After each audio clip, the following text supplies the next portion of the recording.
Okay,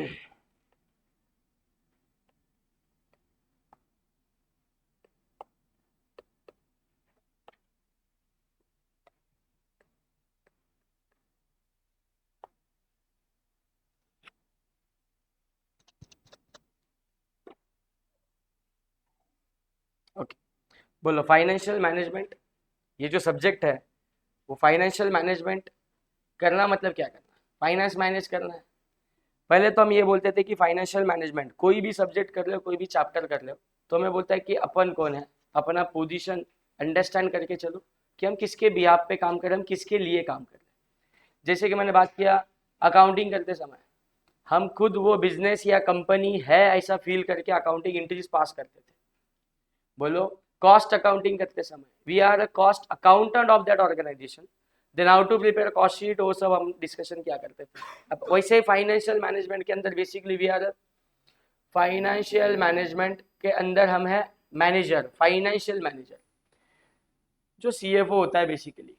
financial manager जो business के finance operations के लिए सारे डिसीजन लेता है। बेसिकली इंटरनल मैनेजमेंट के लिए काम आने वाला सब्जेक्ट है फाइनेंशियल मैनेजमेंट। तो फाइनेंशियल मैनेजमेंट क्या सिखाता है हमें, what is scope and objectives of FM, कि why financial management is necessary in the organisation. Profit maximisation और वेल्थ मैक्सिमाइजेशन में क्या डिफरेंस होता है, ये एफएम सिखाता है। देखना, कोई अकाउंटेंट, कोई cost accountant is focused on profit maximisation, बराबर है। कोई सेल्समैन है, कोई सेल्स मैनेजर है, he is also focusing on profit maximisation, कि कैसे मैक्सिमम सेल करो और प्रॉफिट कमाओ। बट फाइनेंशियल मैनेजमेंट के अंदर हम ठहरे फाइनेंशियल मैनेजर, हम कुछ ऐसे डिसीजन लेंगे जिससे कंपनी का वेल्थ मैक्सिमाइज हो जाएगा। क्या मैक्सिमाइज हो जाएगा? Wealth. So no doubt profit maximisation तो करना ही है, बट कंपनी की ओवरऑल लॉन्ग टर्म सक्सेस के ऊपर भी हमको ध्यान रखना है। तो कुछ इस तरीके से फाइनेंशियल डिसीजन लो कि कंपनी का वेल्थ मैक्सिमाइज हो जाए। ये करता कौन है? फाइनेंस ऑफिसर या फाइनेंस मैनेजर, जिसको हमने बोला क्या बोलो, CFO. And other discipline of accounting, मतलब अकाउंट्स और एफएम में क्या रिलेशन है, ये ओवरव्यू हमें इस चैप्टर के अंदर मिलेगा। ठीक है। So basically two aspects of financial management, कौन से पढ़ते रहो, रिस्पॉन्ड करो। प्रोक्योरमेंट ऑफ फंड और यूटिलाइजेशन ऑफ फंड। एफएम के अंदर जो हमने अलग अलग चैप्टर पढ़े, यूं समझ लो इसमें यही दो एस्पेक्ट पढ़े हैं कि फंड कहाँ से प्रोक्योर किया जाए, मतलब फंड कहाँ से लाए। फंड बोलेगा तो फाइनेंस, पैसे की बात चल रही है। फंड कहाँ से प्रोक्योर करेंगे एंड वो लाया हुआ फंड कहाँ यूटिलाइज करेंगे। अभी इसी मूवमेंट पे बोल दो प्रोक्योरमेंट ऑफ फंड, इसको प्रॉपर टर्म्स अगर बात करें तो अपन इसे बोलते थे सोर्सेस ऑफ फाइनेंस। क्या बोलते थे? Source of finance. And utilisation of fund मतलब एप्लीकेशन ऑफ फंड। क्या हो जाएगा? Application of fund. Source of fund के अंदर we have sources like debt and equity, अरे we can raise debt either equity. और प्रोक्यूरमेंट के अंदर, सॉरी यूटिलाइजेशन के अंदर एप्लीकेशन ऑफ फंड बोलेगा तो फिक्स एसेट्स खरीदना है, इन्वेस्टमेंट लगाना है, कुछ नहीं तो बिजनेस के डे टू डे एक्सपेंडिचर के लिए पैसा रखना है, जिसे क्या बोलते थे? Working capital. क्या बोलते थे? Working capital. सो बोलो एस्पेक्ट्स ऑफ फाइनेंशियल मैनेजमेंट, कितने एस्पेक्ट्स? 2, फंड लाना और फंड को यूटिलाइज करना। आगे बढ़ते हैं। फाइनेंस फंक्शन या फाइनेंस डिसीजन, ये तीन ही हो सकते हैं और ये तीनों अपने को सिलेबस में चैप्टर्स है। बोलो कौन से? इन्वेस्टमेंट डिसीजन, डिविडेंड डिसीजन और फाइनेंसिंग डिसीजन। फाइनेंसिंग डिसीजन क्या बताता है? बोलो फाइनेंसिंग डिसीजन करना मतलब क्या करना। From what source of finance हमने फंड रेज करना चाहिए। बोलो कैपिटल स्ट्रक्चर नाम का चैप्टर है जिसके अंदर हमने डेट से फंड रेज करे। 100% फंड जो रिक्वायरमेंट है वो डेट से लाया जाए, कि 100% फंड इक्विटी से लाया जाए, कि partially debt partial equity preference shares. ये mix of source of finance सोचना, उसका डिसीजन लेना एंड एक बेस्ट अल्टरनेटिव चॉइस करना, बोलो उसको क्या बोलेंगे अपन? Financing decision. And mostly financing decision लेते समय या एफएम करते समय, मैंने बोला हम फाइनेंशियल मैनेजर है, मतलब हम किसके लिए काम कर रहे हैं? हम शेयर होल्डर्स के लिए काम कर रहे हैं। हमको शेयर होल्डर्स के हित में सोचने का है। तो शेयर होल्डर्स कंपनी से क्या कमाते हैं? ईपीएस। तो शेयर होल्डर का ईपीएस मैक्स टू मैक्स हो जाए, ऐसा वाला financial plan will be selected. So which financial plan to be selected is on the basis of, बोलो जल्दी, व्हाट? ईपीएस। तो ईपीएस के कैलकुलेशन आएंगे। डिविडेंड डिसीजन, बोलो डिविडेंड डिसीजन के अंदर अखा एक चैप्टर पढ़ा है, डिविडेंड डिसीजन करना मतलब क्या करना। Whether to give dividend for this year और नॉट, मतलब कंपनी ने डिविडेंड डिक्लेयर करना है कि नहीं करना है, पेड करना है कि नहीं पे करना है, उसके ऊपर एक चैप्टर पढ़ा, कौन सा बोलो, डिविडेंड डिसीजन। एंड तुम्हारा इन्वेस्टमेंट डिसीजंस यानी कैपिटल बजटिंग, क्या बोलते हैं अपन इसको, कैपिटल बजटिंग, कि कंपनी ने पैसा लगाना है तो कंपनी ने कहा किस प्रपोजल में, किस प्रोजेक्ट में इन्वेस्टमेंट करना चाहिए। कंपनी के पास 5 करोड़ रुपीज है to invest, but company is having 2 proposal, say proposal A and proposal B. Proposal A तुम्हें 5 साल रिटर्न देगा, प्रपोजल बी भी तुम्हें 5 साल रिटर्न देगा, बट प्रपोजल बी से आने वाला रिटर्न फ्लक्चुएट कर रहा है, प्रपोजल बी से भी आने वाला रिटर्न फ्लक्चुएट कर रहा है, वेरी कर रहे हैं रिटर्न ईयर टू ईयर। कोई प्रपोजल ऐसा है जो स्टार्टिंग ईयर में हाई रिटर्न दे रहा है, कोई प्रपोजल ऐसा है जो लास्ट के ईयर्स में हाई रिटर्न दे रहा है। टोटल करेगा तो सिंपल टोटल मारूंगा तो सेम रिटर्न मिल रहा है। सो कोई लेमन पर्सन क्या सोचेगा, अरे कहीं पे भी पैसा लगा तो तेरे को सेम ही रिटर्न मिल रहा है। बट एफएम आके हमने क्या पढ़ा, एफएम के अंदर time value of money to be consider, क्या कंसीडर करके चलो, टाइम वैल्यू ऑफ मनी। ऐसा नहीं कि मैंने आज 5 लाख लगाया और मेरे को 5 साल में 8 लाख मिला, मतलब 3 लाख का प्रॉफिट हुआ। वो 8 लाख रुपया मेरे को पिछले अगले 5 साल में मिल रहा है, तो कितना अमाउंट किस साल में मिल रहा है, ज्यादा स्टार्टिंग ईयर में मिल रहा है कि ज्यादा लास्ट के ईयर में मिल रहा है, ये भी मैटर करता है। फ्लो ऑफ कैश कितना ज्यादा कितना कम किस ईयर में मैटर करता है, because time value of money consider करना है। मतलब we use to apply discounting factor on the cash flows, cash flows पे डिस्काउंटिंग फैक्टर लगा के हम जो इनफ्लोज इन फ्यूचर मिलने वाले हैं उसकी क्या निकालते थे, प्रेजेंट वैल्यू। क्या निकालते थे, present value. And we took decision on the basis of present values. 5 lakh डाल के 8 लाख कमाओ, 3 लाख का प्रॉफिट, ये एफएम नहीं है, ये नॉर्मल मैथमेटिक्स है। एफएम करने आए हैं मतलब हमें बोलो जल्दी time value of money concept को अप्लाई करके डिसीजन लेना होता है। So on which proposal fund to be invested, fund to be parked, ये डिसीजन लेना मतलब इन्वेस्टमेंट डिसीजन। शेयर होल्डर को इस साल डिविडेंड देना है, मैक्स टू मैक्स देना है कि देना ही नहीं है, ये डिसीजन लेना मतलब डिविडेंड डिसीजन। और फाइनेंशियल डिसीजन मतलब फंड ही कहां से उठाना है, what should be source of fund, debt से लाओ या इक्विटी से लाओ, ये long term finance decision functions है। आगे फिर what is scope of FM, तुम ही बोलो, determination of size of the enterprises. वही साइज ऑफ एंटरप्राइज डिटरमाइन करना जरूरी है। स्कोप ऑफ फाइनेंशियल मैनेजमेंट के अंदर अपन डिस्कस कर रहे हैं एक कंपनी का जब वैल्यू पता चलेगा या जब किसी कंपनी का शेयर वैल्यू पता चलेगा, डेट वैल्यू पता चलेगा, तो हम उसके फर्म के वैल्यू को डिटरमाइन कर पाते हैं। और ये फर्म वैल्यू क्या डिटरमाइन करने के लिए हेल्प करता है, रेट ऑफ ग्रोथ, या फिर मैंने बोला ग्रोथ रेट डिटरमाइन करके हमने वैल्यू ऑफ शेयर निकाला, एंड वैल्यू ऑफ शेयर से पता किया हमने कि what should be the value of. अगर हमें कोई मर्जर करना है, merger and acquisition is also one of the chapter of financial management. Merger acquisition में क्या होता है, मुझे किसी ए कंपनी को बी कंपनी को टेक ओवर करना है। सो ये ए कंपनी जानना चाहती है कि बी कंपनी की वैल्यू क्या है, मैं उसके लिए उसको जो पीसी पे करूंगा सही में उतना पैसा देना बनता भी है कि नहीं बनता है, मतलब what is worth of that business. So वो पता करने के लिए एफएम काम आता है। और एफएम के अंदर अपन उसका क्या डिटरमाइन करते हैं, फर्म वैल्यू, एंटरप्राइज वैल्यू, ऐसा भी कंसेप्ट तुमने पढ़ा हुआ है। किसी एक चैप्टर में हमने बोला enterprise value is equal to debt value plus equity value, बोलो जल्दी। फिर इक्विटी वैल्यू कैसे पता करेंगे, उसके लिए number of share into share price, market price. वो मार्केट प्राइस मार्केट से मालूम नहीं पड़ रही है, फाइंड आउट करो theoretically. So how to find out share price theoretically, उसके लिए कॉस्ट ऑफ कैपिटल चैप्टर था। अरे बोलो जल्दी, cost of capital chapter. So scope of FM के अंदर ये आ रहा है, एंटरप्राइज वैल्यू निकालनी है, एफएम अप्लाई करो। कंपनी का ग्रोथ रेट जानना है, एफएम अप्लाई करो। Determine the composition of assets of the enterprises, मतलब कंपनी के पास अभी फंड तो आ चुका है, but what should be the composition of the assets, मतलब कितना पैसा फिक्स एसेट के तौर पे इन्वेस्ट करना चाहिए, कितनी इन्वेस्टमेंट करनी चाहिए और कितना वर्किंग कैपिटल के लिए डिवोट करना चाहिए। ये भी डिसीजन कौन देता है, बोलो जल्दी, एफएम दे देता है। दो तरफा हो गया ना, फंड कहां से रेज करने का, डेट से करने का, इक्विटी से करने का, क्या प्रोपोर्शन में करने का, और कहां अप्लाई करने का, फिक्स एसेट में इन्वेस्टमेंट और कितना वर्किंग कैपिटल के लिए बचा के रखने का, ये सारे डिसीजन बोलो कौन दे रहा है, एफएम। मतलब ये डिसीजन तुम्हें लेने हैं, क्या अप्लाई करना, एफएम अप्लाई करना। स्कोप ऑफ एफएम पढ़ रहे हैं। Determining the mix of the enterprise financing, अभी तो बताया कि सोर्स ऑफ फाइनेंस क्या होना चाहिए, डेट या इक्विटी, या डेट इक्विटी का मिक्स क्या होना चाहिए, मतलब what should be the proportion of your debt equity mix, ये भी डिटरमाइन कराने का काम कौन करके दे रहा है, एफएम करके दे रहा है। डिटरमाइनिंग डेट इक्विटी मिक्स क्यों जरूरी है, जितना ज्यादा डेट उतना ज्यादा इंटरेस्ट, उतना ज्यादा टैक्स सेविंग, जितना ज्यादा इक्विटी उतना ज्यादा, जितना ज्यादा प्रेफरेंस उतना ज्यादा preference dividend, but preference dividend tax save करता नहीं है। सो तुम्हारा कंपोजिशन तुम्हारे इनकम स्टेटमेंट को चेंज करता है, तुम्हारे पैट को चेंज करता है, तुम्हारा नपेश चेंज हो जाता है, एंड जितना पैट और नपेश चेंज होगा, फ्लक्चुएट होगा, वो ईपीएस पे अफेक्ट करेगा। एंड फिर से स्टार्टिंग पॉइंट वही है, हम एफएम करते समय कौन है, फाइनेंशियल मैनेजर, मतलब हम किसके हित में सोचने वाले हैं, शेयर होल्डर के। यानी ईपीएस पे क्या इंपैक्ट आ रहा है, शेयर प्राइस के, market price of the share पे क्या इंपैक्ट आ रहा है, उसे हमें लगातार ट्रैक करते रहना है। तो हमेशा डिसीजन कुछ इस तरीके से लो कि ईपीएस अफेक्ट ना हो। तो मैटर कर जाता है मिक्स ऑफ एंटरप्राइज फाइनेंसिंग क्या होना चाहिए, there analysing planning and control, basic point डाल दिया, खत्म कर दिया, स्कोप ऑफ एफएम, आगे बढ़ते हैं। फिर ऊपर दो अप्रोच लिखे थे ना तुम, दो एस्पेक्ट्स लिखे थे ना, कौन से, procurement of fund and utilisation of fund. So procurement of fund हम कहाँ से कर सकते हैं, क्या ही बताने की जरूरत है, बोलो जल्दी, डेट और इक्विटी। ये तो दो नॉर्मल सोर्स ऑफ फंड्स हो गए जो हम अकाउंटिंग भी जिसकी करते हैं। बोलो डिबेंचर बॉन्ड इशू नहीं किया था क्या इसके पहले, किया था। 6 वाला आइटम ओनर्स फंड बोलेगा तो खुद का पैसा लगाया। So first point debenture bond, last point owner's fund. 2 3 4 5 क्या है, हायर परचेस एंड लीजिंग। मतलब एफएम फाइनेंशियल मैनेजर हमें यही समझा रहा है, यही बता रहा है कि एक असेट खरीदने से अच्छा बाड़े पे लो।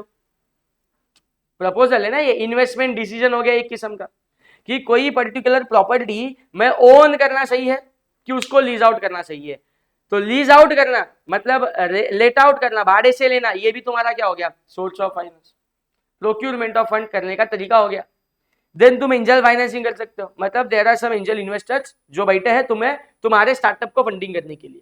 तुम बोलो मैं ऐसा ऐसा बिजनेस आइडिया लाया है और मेरे को उसके लिए फाइनेंस की कमी है। सो वो एंजल इन्वेस्टर्स होते ही ऐसे बिजनेस आइडिया को प्रमोट करने के लिए जो कंपनी में तुम्हारे पैसा लगाएंगे। बोलो जल्दी, तुम उनको अच्छा खासा रिटर्न प्रोवाइड करो, कंपनी से निकल जाएंगे, कंपनी से निकल जाएंगे। एक होता है बूट स्ट्रैपिंग, लिखा नहीं है। बूट स्ट्रैपिंग मतलब ओन फंडेड कंपनी अपन ओपन की है। शार्क टैंक अगर कभी देखते थे तो शार्क टैंक के अंदर वो सामने बैठे शार्क, वो आए हुए कंटेस्टेंट को पूछते थे, जो पीस देना है उसको पूछते थे कि तुमने इसके पहले किसी से फाइनेंस उठाया है क्या, मतलब बेसिकली तुमने कोई लोन लिया है क्या, कमर्शियल बैंक लोन तुमने कोई लिया है क्या, या कोई इन्वेस्टर तुम्हारे साथ एंगेज है क्या, या तुम्हारा कोई पार्टनरशिप बोल के तुमने किसी को 30-20% का स्टेक दे दिया है क्या। नहीं तो फिर वो पीस देने वाला बोलता था नहीं मैं तो पूरा बूट स्ट्रैपिंग पे खड़ा हूं, मतलब ओन फाइनेंस पे, मैं कोई लोन कहीं पे मांगने गया नहीं है, जो भी मेरे अपने से पैसा लगा सकता था मैं लगा चुका हूं। और जब पता चलता है शार्क को कि ये बूट स्ट्रैपिंग से खड़ा है, मतलब जब भी प्रॉफिट हम और पैसा डालेंगे, हम और प्रॉफिट खींचेंगे, तो प्रॉफिट में बंटवारे कम होंगे, क्योंकि हम ही तो इन्वेस्टर बोल के जा रहे हैं, ऑलरेडी कोई एग्जिस्टिंग इन्वेस्टर बैठा नहीं है। सो बूट स्ट्रैपिंग मतलब ओन फंड तुम्हारा हो गया, क्या हो गया, ओन फंड। वेंचर कैपिटल मतलब इसको भी बोलते हैं VC financing, venture capital financing. Venture capital financing क्या हो सकता है, वीसी फाइनेंसिंग क्या हो सकता है। मैं बोला एंजल इन्वेस्टर्स आते हैं, पैसा लगाते हैं और जस्ट लाइक एन एंजल आए चले जाते हैं। वेंचर कैपिटल, ये तुम्हारा वेंचर कैपिटल फाइनेंसिंग में वो आते हैं, तुम्हारे बिजनेस में पैसा लगाते हैं और जाते समय नाक में दम करके रखेंगे, मतलब वो ओनरशिप स्टेटस एंजॉय करना चाहते हैं। वो कहीं ना कहीं वो स्टेक लेके बैठेंगे तो इतने जल्दी से आसानी से जाएंगे नहीं, कहीं ना कहीं वो तुम्हारा क्या ले रहे हैं, कॉन्ट्रीब्यूशन ले रहे हैं, किसके अंदर तुम्हारा हिस्सेदारी मांग रहे हैं, ओनरशिप में हिस्सेदारी मांग रहे हैं। लेकिन हम पढ़ क्या रहे फिलहाल, वेंचर कैपिटल फाइनेंसिंग क्या होता है हमें नहीं समझना है, हमें समझना है ये भी एक सोर्स ऑफ फाइनेंस है। हमारी कंपनी को फंड कम है तो कहां से उठा ले, वेंचर कैपिटल फाइनेंसिंग करके उठा ले। शार्क टैंक को तुम वेंचर कैपिटल फाइनेंसिंग बोल सकते हो, sharks are not angels. Okay, आगे बढ़ते हैं। कमर्शियल बैंक से लोन लेना तुमको मालूम है, बोले क्या पढ़ रहे थे, how to procure the fund, fund कहाँ से लाया फंड को क्या करना था, अप्लाई।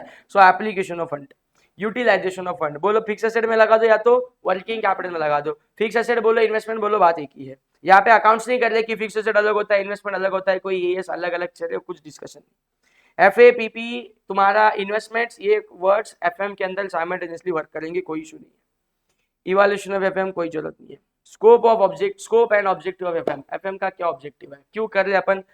फाइनेंशियल मार्केट्स का स्कोप एंड ऑब्जेक्टिव या फाइनेंशियल मैनेजमेंट का स्कोप एंड ऑब्जेक्टिव क्या है।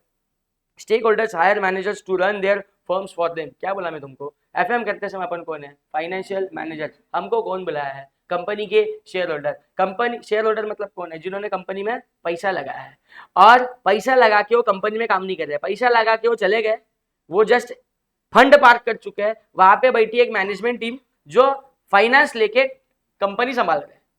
तो वो स्टेक होल्डर, वो शेयर होल्डर्स हमें बुलाती है, किसको, एफएम को, और बोलते हैं देख मैनेजमेंट हमसे लेवा पैसे का बराबर प्रॉपर इफेक्टिव यूटिलाइजेशन तो करता है ना। सो ये पता करना। देखो सबसे पहला point, stake holders hires the manager, एक मैनेजर बुला है, बेसिकली हमको बुला है, किसको बुला है, फाइनेंशियल मैनेजर को, to run their firms for them, ताकि तू आजा और देख ले कि फर्म के अंदर जो डिसीजन लिए जा रहे हैं related to finance, related to fund, वो सही है कि नहीं है, और वो कंपनी को इफेक्टिवली ग्रो करने के लिए हेल्प करते कि नहीं करते। Second, manager set aside their interest and maximise the stock prices. हमारा काम क्या है, हमारा काम क्या है, हमें बस मैनेजर के नाम पे बस सैलरी मिलनी है, रेम्यूनरेशन लेना है, उसके लिए अपन आए नहीं है। हम यहाँ काम करेंगे बोलो क्या, स्टॉक की प्राइसेस को मैक्सिमाइज करने के लिए, क्योंकि जितना market price of the stock बढ़ेगा बोलो जल्दी, उतना ज्यादा शेयर होल्डर को बेनिफिट होगा। But market price of the stock कैसे बढ़ेगा, अगर एक फॉर्मूला रिवाइज करें तो EPS into P ratio is MPS. बोलो अर्निंग पर शेयर को इंटू करूंगा अगर मैं पी रेशियो तो क्या आ जाएगा, एमपीएस। सो हाइयर एमपीएस कब आएगा, जब हाइयर ईपीएस होगा ना यार। एंड हाइयर ईपीएस कब होगा, जब कंपनी हाइयर प्रॉफिट करेगी। क्या करेंगे, हाइयर प्रॉफिट। आगे, stake holders wealth is maximise, ये ऑब्जेक्टिव है एफएम का। हम एफएम करना है मतलब क्या देखना है, वेल्थ मैक्सिमाइजेशन करना है। Societal wealth is also maximise, मतलब बोलते हैं टुवर्ड्स सीएसआर रिस्पांसिबिलिटी जो हमारी होती है, that is societal wealth should be maximize. ये तुम्हारा फॉर्मूला वैल्यू ऑफ फर्म, आगे चैप्टर में भी डिटेल में आएगा। बोल how to find out firm value या why to find out firm value. अगर मैं बोला किसी फर्म को मर्ज कर रहा हूँ, एक्वायर कर रहा हूँ, तो मुझे उसकी फर्म वैल्यू डिटरमाइन करना जरूरी बनता है। Number of shares into market price of the share, या तो इक्विटी की वैल्यू में क्या ऐड करो, डेट की वैल्यू, फर्म वैल्यू आ जाएगी। डन। नेक्स्ट, बार बार अलग अलग कलाकारी दिखा रहे हैं, बोलो जल्दी। दे रहा 3 टाइप्स ऑफ डिसीजन, कौन से, इन्वेस्टमेंट डिसीजन, फाइनेंसिंग डिसीजन और डिविडेंड डिसीजन। डन, छोड़। रोल ऑफ फाइनेंस नहीं चाहिए, रिलेशन बिटवीन एफएम नहीं चाहिए, टाइप्स ऑफ फाइनेंसिंग वापस आ गया, वापस नहीं आया, टाइप्स ऑफ फाइनेंसिंग अभी तक आया नहीं था। बोलो जल्दी, equity share capital, preferential capital, return earning, ये ऊपर की जो 3 पॉइंट्स है वो ओन फंड हो गया। क्या हो गया, ओन फंड या ओनर्स फंड। मतलब ये जब तूने प्रेफरेंस इशू किया, इक्विटी इशू किया, मतलब ही क्या हो गया, वो ओनर्स बन गए। तो इन तीनों को अपन मिलके क्या बोलते हैं, ओनर्स फंड। अदर्स जैसे कि जो अभी पढ़े, angel investor, source of finance है ना, प्रोक्योरमेंट ऑफ फंड है, एंजल इन्वेस्टर्स, या लोन ही मांगा तूने, लोन फ्रॉम फाइनेंशियल इंस्टीट्यूशन, या तो डिवेंचर और बॉन्ड इशू करना, types of financing. Source of finance, internal source और एक्सटर्नल सोर्स। मैं अगर कंपनी का एग्जिस्टिंग रिटर्न अर्निंग को यूज कर रहा हूँ, मतलब ये कौन सा सोर्स हो गया, इंटरनल। एक्सटर्नल सोर्स के नाम पे अपन बाहर वालों से एक एडिशनल शेयर्स इशू कर रहे हैं, या फिर डिवेंचर बॉन्ड इशू कर रहे हैं, मतलब एक्सटर्नल सोर्स ऑफ फंडिंग हो गया। डिवेंचर्स के अंदर लॉन्ग टर्म डिवेंचर्स या बोरोड कैपिटल, लोन लेने में मैं डिवेंचर इशू कर सकता हूँ, या तो फाइनेंशियल इंस्टीट्यूशन से लोन ले सकता हूँ। शेयर कैपिटल से पैसा लाना मतलब प्रेफरेंस शेयर या तो इक्विटी शेयर इशू करना, basic discussion. Source of finance में बोलता है 3 टाइप बना दिए। Source of finance can be divided, classified into 3 groups. कौन सा, long term, medium term and short term. Time pass है, बिल्कुल पढ़ने की जरूरत नहीं है, सीधा सीधा समझ लो। जो 1 ईयर और 1 ईयर से लेसर पीरियड के लिए तुमने फंड रेज किया है, मतलब विद इन अ ईयर जिसका तुम रीपेमेंट कर डालोगे, उसको क्या बोल दोगे, शॉर्ट टर्म फाइनेंसिंग। क्या बोल दोगे, शॉर्ट टर्म। तो लॉन्ग टर्म किसको बोलोगे, यूजुअली 3 to 4, 4 to 5 ईयर्स के बाद पेमेंट करोगे, उसको लॉन्ग टर्म फाइनेंसिंग बोल देना। एंड 1 to 3 to 4 ईयर्स के बीच में जो फाइनेंसिंग है उसको क्या बोल देना, मीडियम टर्म फाइनेंसिंग। क्या बोल के चलेंगे, मीडियम टर्म। तो बोलेगा नहीं लॉन्ग टर्म मतलब मोर देन 1 ईयर ना, अकाउंट से बाहर आ जाओ। मोर देन 1 ईयर मतलब long term, less than 1 year मतलब शॉर्ट टर्म। तो मीडियम टर्म किसको बनाएगा, समझा। तो यहाँ 4 to 5 ईयर्स लॉन्ग टर्म में काउंट होगा, विद इन ईयर है तो शॉर्ट टर्म में काउंट होगा। एंड 1 to 3 या 1 to 4 ये तुम्हारा क्या बन जाएगा, मीडियम टर्म फाइनेंसिंग। उसके बहुत सारे एग्जाम्पल लिखे, जरूरत नहीं है। Source of finance based on ownership and capital, वापस आ गया। एंड एक एक सोर्स ऑफ फाइनेंस एक्सप्लेन कर ले।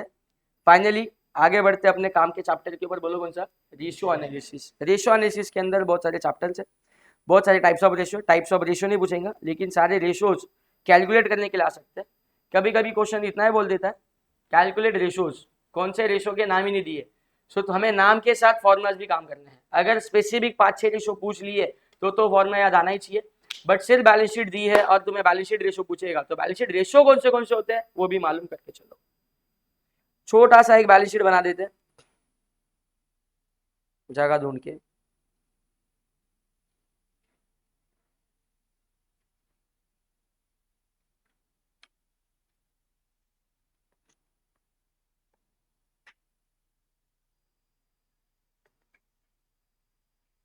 दिख रहा है,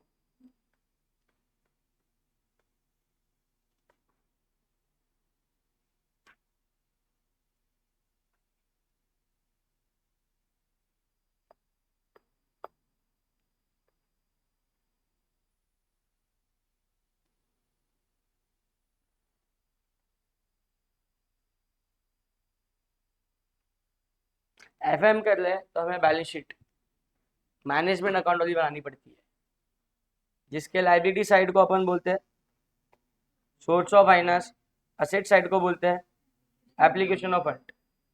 source of finance and application of fund.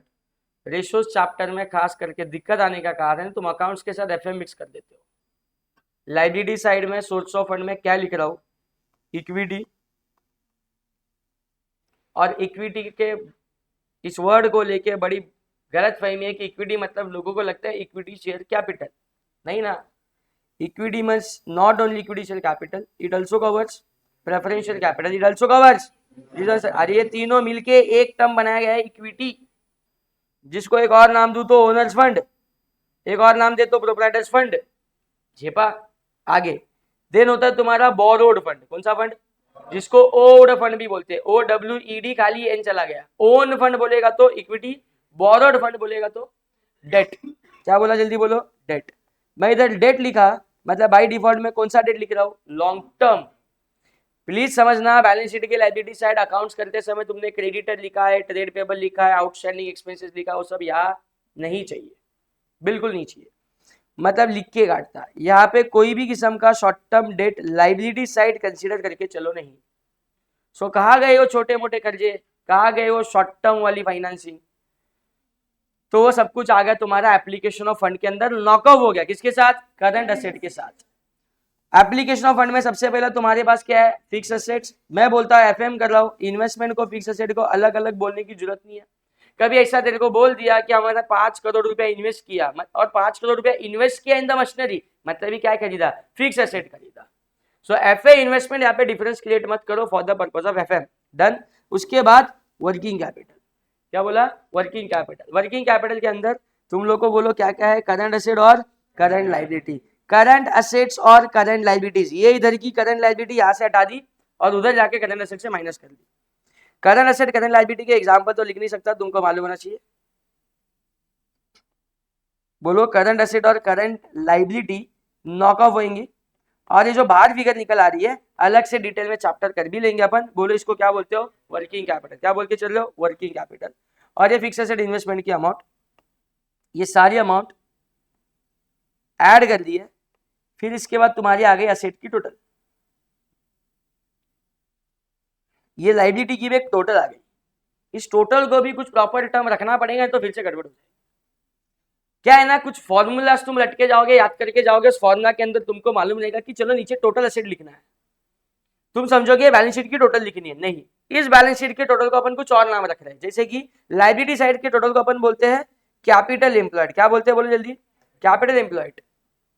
So liability यानी एसेट, बैलेंस शीट तो टैली होती है ना, तो मतलब इस एसेट साइड के टोटल को भी क्या बोल सकते हो, capital employed. Please mark my words, इसको टोटल एसेट नहीं बोलना है और ना ही इसको टोटल लाइबिलिटी बोलना है। There are some formulas ratio chapter के अंदर जहां पे कभी कभी तुम्हें डिनोमिनेटर में टोटल एसेट लेना पड़ेगा। क्या लेना पड़ेगा, टोटल एसेट। टोटल एसेट मतलब fix asset plus working capital की ये आई हुई टोटल नहीं। तो क्या होता है टोटल एसेट का मतलब, यह समझाने दो। कभी अगर किसी फॉर्मूला में टोटल एसेट यूज करना पड़ा, मतलब we are taking fix assets plus investments plus current asset, current liability वाला पार्ट माइनस करके लेने का नहीं, ये तुम्हारी मतलब निकल जाती है किसकी, टोटल एसेट्स की। टोटल लाइबिलिटी यही टोटल लाइबिलिटी की बन जाएगी। बट फिर भी अगर कभी टोटल लाइबिलिटी चाहिए रहेगा तो तुम इक्विटी लोगे, डेट लोगे, प्लस करंट लाइबिलिटी भी लोगे। सो करंट लाइबिलिटी लाइबिलिटी के साथ कंसीडर कर रहे हो, मतलब वो टोटल लाइबिलिटी बन रहा है। विदाउट करंट लाइबिलिटी, ये जो सिर्फ इक्विटी डेट है उसे अपन टोटल कैपिटल एम्प्लॉयड बोले। क्या बोले, टोटल कैपिटल एम्प्लॉयड। यहां तक झेपा, डन।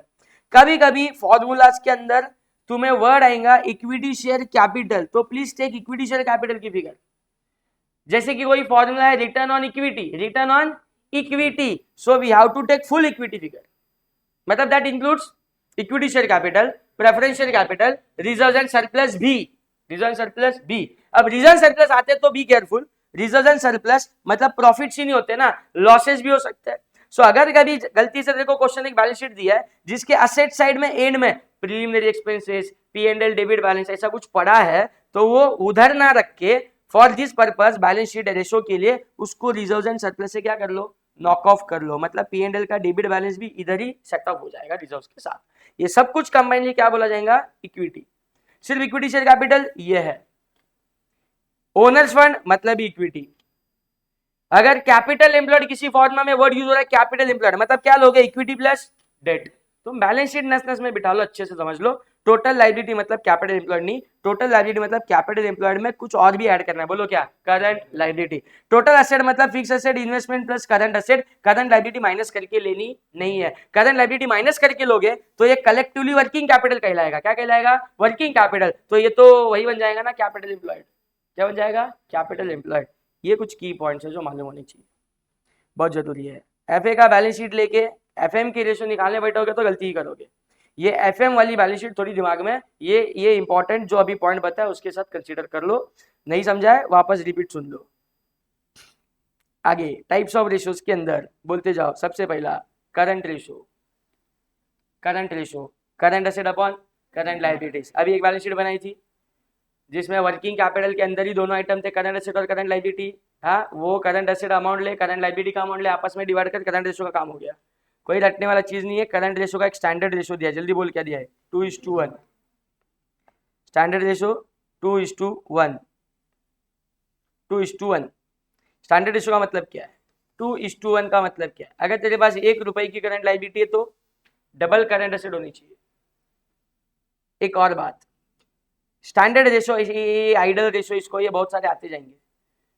सो किसी का स्टैंडर्ड रेशो, कंपनी का तुझे रेशो निकालने बोला है तो ऐसा थोड़ी ना कि उसका 2:1 ही आना चाहिए। उसकी करंट एसेट की अमाउंट है 2.5 करोड़ और करंट लायबिलिटी की अमाउंट है 1 करोड़। फर्स्ट केस, किसी की करंट एसेट की अमाउंट है 2 करोड़, करंट लायबिलिटी की अमाउंट है 1 करोड़। लास्ट केस, किसी का करंट एसेट है 1 करोड़ और करंट लायबिलिटी भी क्या है, 1 करोड़। अब मुझे बता दो ये आइडल रेशो, सैटिस्फैक्टरी रेशो मतलब क्या होता है। करंट रेशो का ये 2:1 हमें ये बताता है कि किसी कंपनी का अगर 2:1 आया तो कंपनी फेवरेबल है। अरे बट एग्जैक्टली 2:1 तुमको थोड़ी ना आएगा, तुम्हारा आने वाला आंसर 2:1 से या तो बड़ा आएगा, मतलब 2:1 मतलब 2 बोलो, 2 बोलो, 2 से बड़ा आएगा या तो 2 से छोटा आएगा। तो 2 से बड़ा आने के बाद क्या कमेंट दोगे, अच्छा बोलोगे, बुरा बोलोगे, फेवरेबल बोलोगे, एडवर्स बोलोगे, ये डिस्कशन कर लो, ये डिस्कशन कर लो। सो समझो ये मेरा केस बी के अंदर किसी कंपनी का इत्तेफाक से 2:1 ही आ गया तो बोलना ये कंपनी का करंट रेशो फेवरेबल है, ये कंपनी की financial position with respect to current ratio favourable है। ये समझा। व्हाट इफ 2.5:1 आया, ज्यादा आया, अच्छा है क्या, हाँ अच्छा है, कम आया तो वर्स्ट है, मतलब ये फेवरेबल नहीं है, नॉट अ फेवरेबल। अभी इस रेशो में ज्यादा आना अच्छा है, किसी रेशो, इस रेशो में कम आना बेकार है। कुछ ऐसे आगे भी रेशो बढ़ेंगे जैसे कि डेट इक्विटी रेशो, उसका भी स्टैंडर्ड 2:1 ही है। अगर ये समझो कि कंपनी के यही जो तुमने 3 रेशो निकाले वो अगर डेट इक्विटी रेशो, कौन से रेशो बोलो, तो करंट रेशो के केस में ये फेवरेबल है, ये एडवर्स है, बराबर। लेकिन डेट इक्विटी के रेशो के केस में ये उल्टा एडवर्स है और ये कम होना मतलब फेवरेबल है। तो कंफ्यूजन सा हो जाता है कि रेशो ज्यादा आना चाहिए कि कम होना चाहिए। तू समझ बात को, रेशो कौन सा है, रेशो एसेट वाला है। न्यूमरेटर में क्या है, रेशो के फॉर्मूला के न्यूमरेटर में क्या है, करंट रेशो के फॉर्मूला में न्यूमरेटर में क्या है, एसेट्स। कंपनी में तेरे एसेट्स ज्यादा होने, बढ़ने, बनने अच्छा होता है ना। So current assets divide by current liability, numerator पे गेम है। न्यूमरेटर एसेट्स का है, रेशो बढ़ाएगा अच्छा है, रेशो गिरेगा बेकार है। डेट इक्विटी रेशो के न्यूमरेटर में क्या है, डेट इक्विटी रेशो के न्यूमरेटर में क्या है, न्यूमरेटर में क्या है, डेट है, डेट, डेट, डेट मतलब कर्जा, लोन। जितना लोन ज्यादा लेके कंपनी चलाना अच्छा है कि कम से कम लोन में कंपनी चलाना अच्छा है, कम से कम लोन, कम से कम लोन। जितना ज्यादा लोन उतना इंटरेस्ट बाहर जाएगा, प्रॉफिट कम होगा, शेयर होल्डर को ईपीएस कम मिलेगा। हमेशा इसी में रहना तुम्हें कि हम शेयर होल्डर के लिए सोच रहे हैं। सो डेट इक्विटी रेशो जल्दी बोलो, अच्छा है कि बुरा है, ज्यादा होना अच्छा है क्या, ज्यादा तब आएगा जब न्यूमरेटर ज्यादा रहेगा मैथमेटिकली, डेट ज्यादा वर्स्ट, डेट इक्विटी रेशो कम आएगा वो सही रहता है। सो कोई भी रेशो का अगर स्टैंडर्ड रेशो तुम्हें याद हो गया, स्टैंडर्ड रेशो याद होने के बाद हायर साइड बेटर है कि लोअर साइड बेटर है पता करना है। तो बोलो मैंने क्या बोल दिया, क्या करना चाहिए तुमने, न्यूमरेटर को देखो, असेट्स वाला है तो higher is the better, liability वाला रहेगा तो लोअर इज द बेटर। कोई ऐसा भी रेशो है समझो जो इनकम स्टेटमेंट का रेशो है, तो न्यूमरेटर अगर इनकम है, इनकम इनकम तो ज्यादा रहेगा अच्छा है, और अगर वो कोई एक्सपेंस रेशो है तो वो लोअर रहेगा तो अच्छा है। क्लियर है, अच्छे से आगे बढ़ो। करंट रेशो का formula, current asset upon current liabilities. Quick ratio का formula, quick asset upon current liability. कुछ लोग इसका formula quick asset upon quick liabilities भी बोलते हैं, quick asset upon quick liabilities. Institute हमारी करंट लायबिलिटी लेती है तो इंस्टीट्यूट के आगे मत जाना, बोलो क्या बोलना, quick asset upon current liabilities. इसका स्टैंडर्ड रेशियो भी दिया है 1:1, 1:1। बोलो स्टैंडर्ड रेशियो इज व्हाट? 1:1। मतलब कमेंट की तौर पे अगर तुमने अपने जिस कंपनी का रेशियोज कैलकुलेट किया है उसका क्विक रेशियो अगर क्या आ गया मोर देन 1, अच्छा है, क्योंकि एसेट वाला रेशियो है ना, न्यूमरेटर में क्या है एसेट, लेस देन 1 आया, बोलना है एज पर स्टैंडर्ड नहीं है। बोलो फेवरेबल नहीं है, क्योंकि फेवरेबल होने के लिए एटलीस्ट 1:1 दिखना चाहिए, 1:1 दिखना चाहिए। Quick ratio is quick asset upon quick current liability. अब तू बोलेगा करंट एसेट में और क्विक एसेट में फर्क ही क्या है, बताता हूँ।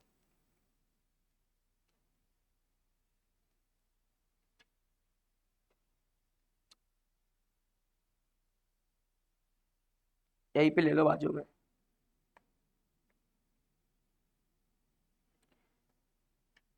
सपोज ये तुम्हारी बैलेंस शीट की एसेट साइड है और बैलेंस शीट के एसेट साइड में अभी अभी तुमने एफए लिखा था, इन्वेस्टमेंट लिखा था और क्या लिखा था, वर्किंग कैपिटल। वर्किंग कैपिटल के अंदर क्या क्या लिया था, वर्किंग कैपिटल के अंदर करंट एसेट्स और करंट लायबिलिटी। ये वर्किंग कैपिटल के अंदर जो करंट एसेट है, करंट एसेट के दो पार्ट है, quick asset and non quick assets. Current liability की भी दो पार्ट है, quick liability and non quick liability. But तेरे को किसी भी फॉर्मूला में क्विक लायबिलिटी की जरूरत ही नहीं है। ये एक फॉर्मूला था जिसमें क्यूए अपॉन क्यूएल कर सकते थे, but institute is taking current liabilities. क्या ले रहा है, करंट लायबिलिटीज। तो करंट लायबिलिटी ले रहा है तो मैं quick liability non quick liability ये फर्दर डिस्कशन नहीं लेता हूँ, फिलहाल साइड में कर दो। जो तुम्हें करंट लायबिलिटीज मिलेंगी वो सारी करंट लायबिलिटी बोल के फॉर्मूला में रख लेना। But what about quick asset and non quick asset? Quick asset क्या है, नॉन क्विक एसेट क्या है, तो मैं बताता हूँ। जब कभी किसी फॉर्मूले में तेरे को करंट एसेट लिखना है, मतलब क्विक प्लस नॉन क्विक दोनों रखेगा, क्विक प्लस नॉन क्विक दोनों रखेगा। लेकिन आज क्विक रेशियो के फॉर्मूला में हमको सिर्फ क्विक एसेट चाहिए। सो मैं बोलता है normally all current assets are quick asset. जिसको तूने करंट बोला है वही आंसर एक्चुअली क्विक एसेट का होगा, apart except from non quick asset के अंदर क्या आता है। नॉन क्विक एसेट के अंदर आते तुम्हारे प्रीपेड एक्सपेंसेस। क्या आते जल्दी बोलो, prepaid expenses is a non quick asset. मतलब कोई एडवांस पेमेंट किया है तुमने, एडवांस पेमेंट किया है, एसेट है। पहला तो एडवांस पेमेंट करना एसेट है, बोलो जल्दी। अब उस एडवांस पेमेंट के चलते तुम्हें आने वाले समय में क्या करना पड़ेगा, बदले में सर्विस ही रिसीव करनी पड़ेगी। मैं किसी को 3 महीने का एडवांस पेमेंट किया, तो जब तक 3 महीना बीतेगा नहीं तब तक वो मैंने दिया हुआ खर्चे का यूटिलाइजेशन होगा नहीं, किए हुए खर्चे का यूटिलाइजेशन होगा नहीं। मतलब 3 महीना बीतना बहुत जरूरी है। तो क्विक एसेट क्या होता है, मैं किसी को पैसा दिया हूं या मेरे को कुछ रिसीवेबल है एंड ऑन डिमांड मैं इमीडिएटली अगर कल उसके सामने खड़ा था कि अरे मेरा पैसा तेरे पास बाकी है मेरे को दे, वो बोलता है वो तो 2 महीने दिया तो तूने, 2 महीना नहीं मेरे को आज ही चाहिए, और अगर आज ही तेरे को दे देता है तो उसको तुम क्या ही बोलोगे, quick asset. So quick asset का सिंपल मीनिंग क्या है, the assets which are receivables which are easily और क्विकली कन्वर्टेड इनटू कैश। जो चलते समय में दिन विद इन अ डे तुम इनकैश कर सकते हो उसको क्विक एसेट बोलो। क्या बोलो, क्विक एसेट बोलो। मैं डेटर को 3 महीने का क्रेडिट दिया है, कितने महीने का, 3 महीने का। डेटर तो मैं करंट एसेट है, तो तुमको मालूम ही देंगे स्टेज पे, debtor is my current asset but I need to further classify whether he is a quick और नॉन क्विक। सो मुझे बता दो, डेटर को वैसे तो मैंने 3 महीने का क्रेडिट दिया है, लेकिन अगर मैं डेटर के पास जाके बोलूं कि मेरे को पैसा आज क्या चाहिए, मेरे को कुछ भी करके दे दो, डेटर मान क्या बोल सकता है, तुमने 3 महीने का क्रेडिट दिया था, आज पैसा मांगने आओ तो मैं थोड़ा कम पैसा देगा, चलेगा, मेरे को पैसा मिलने से मतलब है। क्या इमीडिएटली डेटर पैसा मेरे को दे सकता है, दे सकता है, क्विक एसेट है। नॉन क्विक मत समझना इसको, कौन सा एसेट है, क्विक एसेट। नहीं माना डेटर ने, नहीं दिया पैसा तो नहीं हुआ कैश में कन्वर्ट, तो नॉन क्विक बोले क्या, नहीं दे देना पैसा, बिल्स ऑफ एक्सचेंज बना, बिल रिसीवेबल ड्रॉ कर, उसको बोल 3 महीने के बाद ही दे तू, ठीक है, इस पे साइन मार, 3 महीने के बाद तू पक्का देगा, वो बिल्स ऑफ एक्सचेंज लेके जा देना बैंक में, एन कैश करा ले, अरे हो गया ना कन्वर्ट, कैश मिल गया ना बदले में, with in a day meal गया, बोलो उसको क्या बोल दोगे, quick asset. Cash and bank balance को क्या बोलोगे, क्या मजाक कर रहे, क्विक एसेट बैंक में पैसा एक दिन में जाके निकाल के आ सकते हो। तो मैं तुमको बता रहा हूँ करंट एसेट के तुम जितने एग्जांपल जानते हो सबको क्या बोलो, क्विक। करंट एसेट के सभी एग्जांपल को करंट बोलो। अरे करंट एसेट के सभी, जागते रहो थोड़ा, करंट एसेट के सभी एग्जांपल को क्या बोलो, क्विक एसेट। क्या बोलो, क्विक। सो नॉन क्विक याद रख लेना सिर्फ, क्या है नॉन क्विक, प्रीपेड एक्सपेंसेस और एडवांस। क्या है नॉन क्विक, प्रीपेड एक्सपेंस और एडवांस। लायबिलिटी में भी बता दूं ना, there is only one non quick liability, bank overdraft. क्या बोलो, बैंक ओवरड्राफ्ट। बैंक वाला मेरे कितना भी पीछे लगे, मैं ओवरड्राफ्ट लिया है मतलब जब पैसा आएगा तभी चुकाएगा, बैंक ये चीज जानता है। मैं डिले करते जाएगा बैंक मेरे पीछे नहीं लगेगा, ये तेरा ईएमआई होता ही नहीं बैंक ओडी के केस में। इट्स अप टू यू कि जितना पैसा भर सकते हो भरो और अपने कर्जे को कम करते जाओ। अपन लेट करेंगे तो बैंक क्या ही करेगा, इंटरेस्ट लगाएगा। क्या लगाएगा बोलो जल्दी, इंटरेस्ट। तो ओडी का पेमेंट कल जाके बैंक खड़ा नहीं हो सकता अपने दरवाजे पे और बोल सकता है कि तेरा सारा लोन अभी पेड करना है। I will not make the entire cash payment with in a day, non quick liability. कौन सी लायबिलिटी? लेकिन क्रेडिटर अपने दरवाजे पे आके खड़ा रहता है तो उसको हमें पैसा इमीडिएटली देना पड़ेगा। So creditor is a liability, which liability? Quick liability. Hope so quick asset quick liability का डिफरेंस क्लियर है। सो अगर क्विक असेट यूज करना है मतलब क्या छोड़ के चलना, प्रीपेड, एडवांसेस, ऐसे कुछ वर्ड दिखे वो वाला एसेट छोड़ दो, वो वाला एसेट छोड़ दो, बाकी सारी क्विक में काउंट कर लो। करंट लायबिलिटी में सारी करंट लायबिलिटी दे लो जो वर्किंग कैपिटल का पार्ट बनता है। स्टैंडर्ड रेशियो क्या होना चाहिए? 1:1। चलो गया। देन एक रेशियो बनाया इन्होंने, कैश रेशियो। कैश रेशियो मतलब अगेन कैश रेशियो मतलब क्विक असेट के अंदर भी, क्विक असेट के अंदर भी उनको सिर्फ कैश वाले आइटम चाहिए। सो मैं क्या बोलता है, कैश रेशियो है अगेन इसी का, इसी से बना हुआ, इसी का छोटा भाई है। क्विक रेशियो का फॉर्मूला था quick asset upon current liability. Cash ratio का फॉर्मूला है क्विक असेट के अंदर का जो कैश बैलेंस है ना उसको divided by what, current liability. Quick asset के अंदर मतलब मैं क्विक असेट किसको बोला, जो इजीली कैश में कन्वर्ट होगा। कैश बैंक तो खुद कैश बैंक की फॉर्म में है ना, सो वो भी क्विक असेट ही है। लेकिन जब कैश रेशियो निकालने बोलेंगे तो मुझे सिर्फ कैश बैंक जो कन्वर्ट नहीं करना पड़ रहा है, ऑलरेडी मेरे पास कैश बैंक फॉर्म में पड़ा है वो। तो ये क्या लिया है साथ में, मार्केटेबल सिक्योरिटी। आज मेरे पोर्टफोलियो में कुछ ऐसी सिक्योरिटीज है जो मैं इसको अभी बेचूं, within a minute sell हो जाएंगी एंड अपना बैंक बैलेंस बढ़ जाएगा।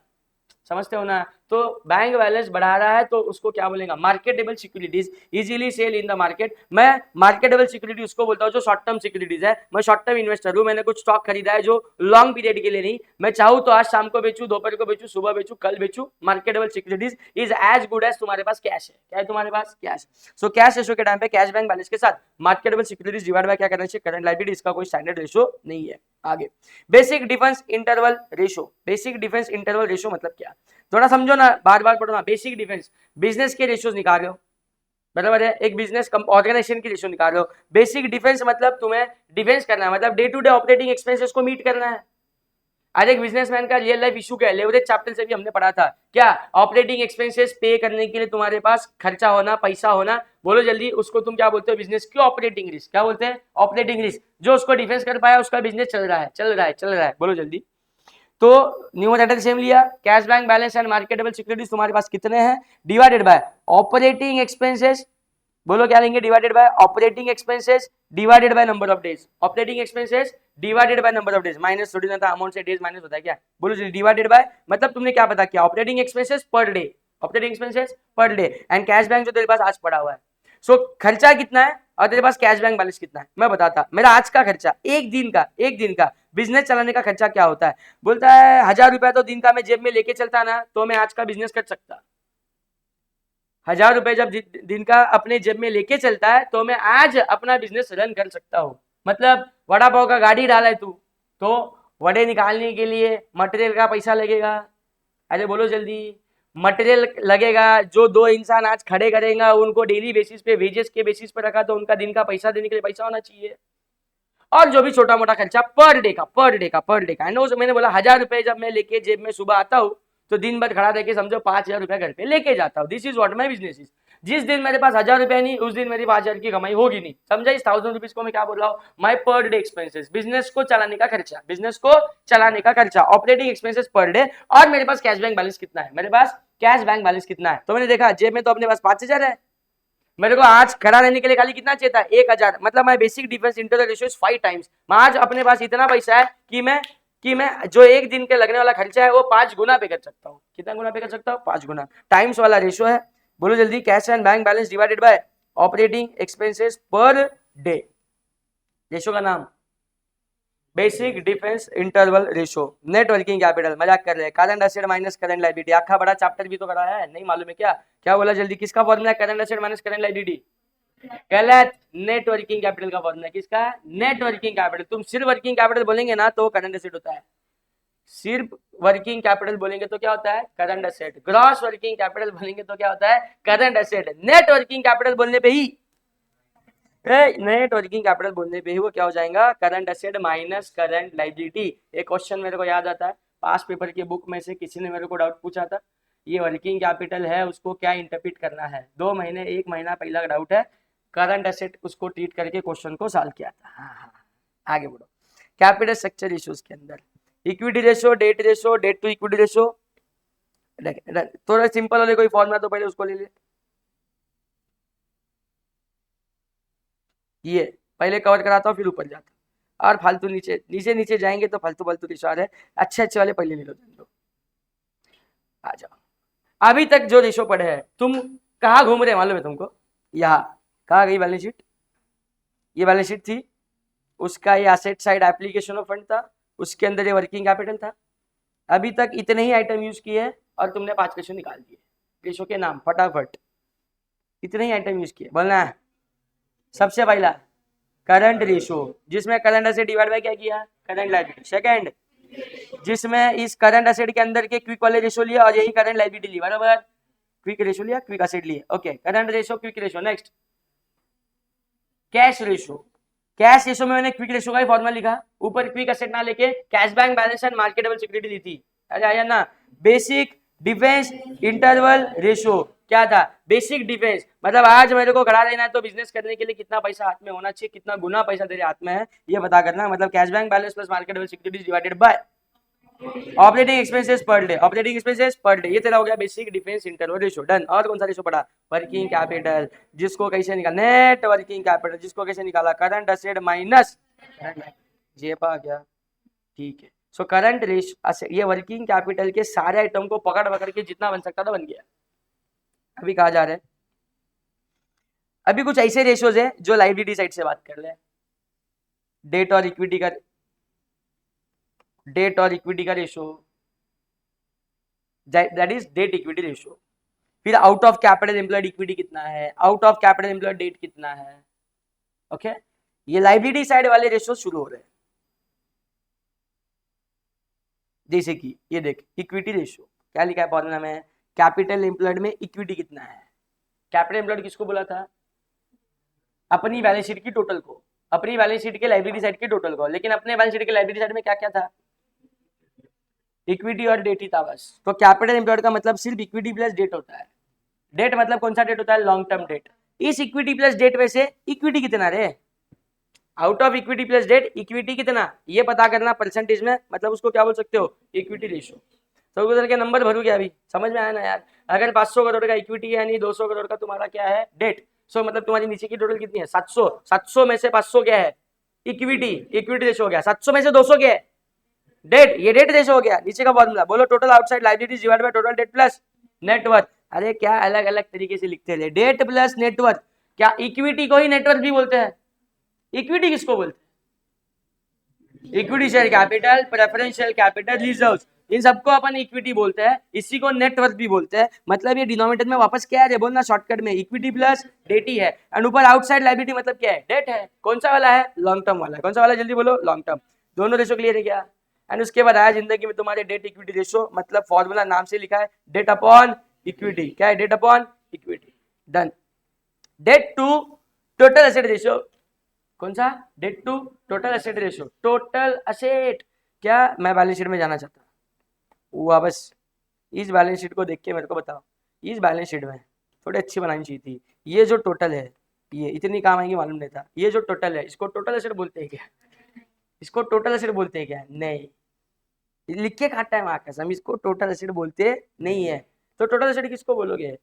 नीचे लिख के दिया, ए लिख के दिया, fix asset plus investment plus current asset plus current asset. तो इस फॉर्मूला में तुम्हें क्या ही काम आ रहा है?